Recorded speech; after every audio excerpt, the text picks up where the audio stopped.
So pretty much the First Omen is a prequel to the original Omen film from 1976, and we can get into the timelines and stuff like that in another video because there's definitely a lot to discuss with timelines, especially with this ending that we're about to discuss. In the film, we have Margaret, who comes from the United States to Rome to this orphanage to take her vows to become a nun. So at the beginning of the film, we learn of the church doing these very weird acts where they are trying to get this birth to happen, where we're going to see the church try and bring forth the Antichrist. And this is told to Father Brennan by another Father Harris, who feels guilty of all of the things that they've done and participated in for this and now are repenting and trying to get the word out. Father Brennan is shocked about all of this. He's carrying the photo of the child that is going to be the one to give birth to the Antichrist, and now he doesn't know what to do with it. Father Harris leaves, and just as Father Brennan is trying to get a hold of him, a large pipe falls and it pretty much ruptures him, and that's the beginning of the movie right there. Pretty much an homage to what we've seen in the First Omen. Skip forward to where we see Margaret, a young woman coming from the United States to Rome in order to take their vows at this orphanage they're going to be at with these other sisters. She has a roommate named Luz who's also going to be taking their vows. She meets a young girl named Carlita who she sort of starts to form a bond with because she sees that she is troubled, and she feels that she was a young girl who was troubled at some point too because she also came from an orphanage. So there's this little bit of a bond happening here, and she sees that these sisters and everybody else sort of ostracizes this girl. We then see as Margaret then goes out with Luz one night, and Luz pretty much says, hey, you're going to take your vows pretty soon. You want to get out there, live life a little before you give your life to God. So let's go do this. They meet a couple of guys there. They have some fun and all of this. Wake up the next day, and we see that we also have Father Brennan meeting up with Margaret to tell her that he has something important to discuss with her about what's going on at this church and the orphanage and all of this, and tells her to meet him up later on in a private place.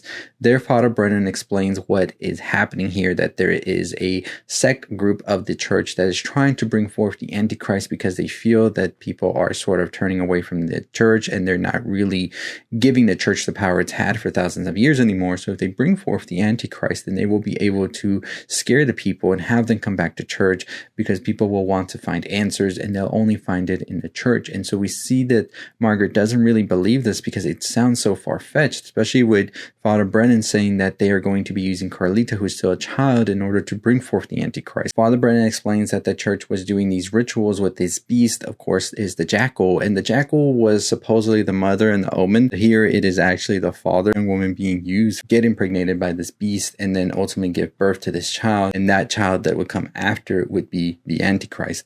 And so Father Brennan says that they have to put a stop to this. And Margaret, of course, just says that Carlita just is troubled and they're having these visions and stuff like that, like they have before in the past. And Father Brennan says to please look into it, to look for the mark of the beast, to look for the files of Carlita in order to bring those to him, and they can pretty much get to the bottom of this. Margaret kind of brushes it over and doesn't really want to do any of this, but then things start to happen at the orphanage, at the church, and it just gets weird. See, Sister Angelica is somebody who is pressing Carlita and showing her these images that Margaret doesn't feel are appropriate to show, and Angelica gets kind of mad about this, but ultimately kisses Margaret, and it kind of leaves her a bit confused. And then we see as Angelica goes to the rooftop and sort of gives us an homage to the original Omen, in which we see her set herself ablaze and ultimately jump and hang herself before saying it's all for you, as she looks down at Carlita and Margaret. This is what pretty much sets Margaret off into trying to look for these files, but the church and the sisters are kind of onto Margaret and what she's doing. Her to back away from Carlita and to not get anywhere near her, and that she will not be taking her vows anytime soon,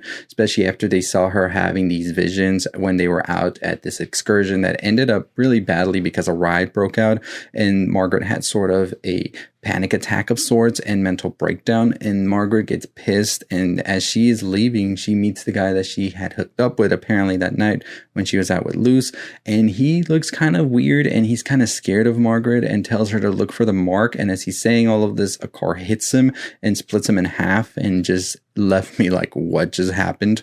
We also see Margaret witness a birth, and then during this birth we see as what's coming out of the woman is actually this demonic hand of sorts. All of these things just make Margaret more inclined to believe what Father Brennan was saying, and with the help of another clergy there, they ultimately get the files. They see that Carlita does have the mark of the beast inside of her mouth, but what they realize when they get the files is that the mark of the beast in the photo that Father Brennan had was actually on the head of the child. This leads Margaret Margaret to have this whole epiphany that she is actually that child, and she has the mark of the beast on her head, and that's what the young man Paulo was trying to tell her, who she had thought she hooked up with that night. But in a flashback, she realizes that the church had actually taken her to get impregnated by the beast, which is this jackal, and she is now birthing the Antichrist this night. Father Brennan and Gabriel and the driver try to get her to get this child out of her, but they are immediately stopped and hit by a car, in which we see everybody die except Margaret. And Margaret has this whole possession scene that is very similar and a nod to the possession film from the 80s, and just a great nod, honestly.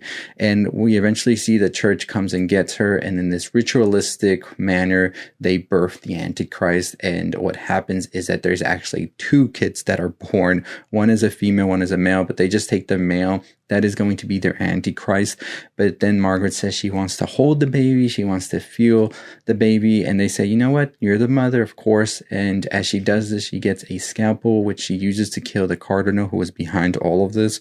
And then she is about to kill the baby, but then Luz interferes and kills Margaret, seemingly, as they go and take the baby. And we see the whole thing from the beginning of the first film, in which we see they're going to give the baby to the diplomat Robert Thorne, as they're going to make it seem like his child died during birth, and they can actually now adopt this child instead and raise it as their own. And of course, this child is Damien. And right after they burn the church and everything, we see how the church pretty much sabotaged the birth of his child in order for them to be able to put Damien into his care, so Damien can grow up in the world of politics and money and all of that, and it leads into an easier road for them to become the Antichrist. Carlita come and help Margaret and the female baby escape, and then we cut to years later where we see Margaret, Carlita, and Margaret's daughter years after. It looks like it's like 5 years after, and it looks like it's around the time of the Omen film where it takes place, where Damien is like 6 years old. And we see that Father Brennan has found where they are hiding, which is like the snowy area. Margaret wants Father Brennan to leave them alone, but Brennan's just there to tell them, no, you're alive and you're not supposed to be alive, or the baby or Carlita or any of that. So they want to erase everything. So they're going to come after you. And I just want you to know the baby's name is Damien. Pretty much that's where it ends right there. We saw also the jackal burn at the end of the film. They burned everything, trying to put everything out and just make sure that nobody knows exactly what happened here. But it looks like them having Margaret, the baby, and Carlita out and about is still like loose ends for them. So they're trying to get rid of everything they can. And we're pretty much at the point where the Omen 1976 starts right now. So I think that we are definitely going to be getting some more sequels if this film does well at the box office. And let me tell you, I wasn't a fan of this ending because it just feels like we are recruiting them into this whole like thing. And Father Brennan felt like Nick Fury. I don't know if that's the whole Disney owning 20th Century Fox vibe and they want another cinematic universe, the Omen cinematic universe, or what's going on, but it definitely felt a bit of a cop-out at the end, because I really feel there was a great ending when we saw the fire burning and destroying everything, including the jackal. And I thought it was a great twist to have the jackal actually be the father. So it's like we really didn't understand what was happening in the Omen when they thought that was the mother of sorts.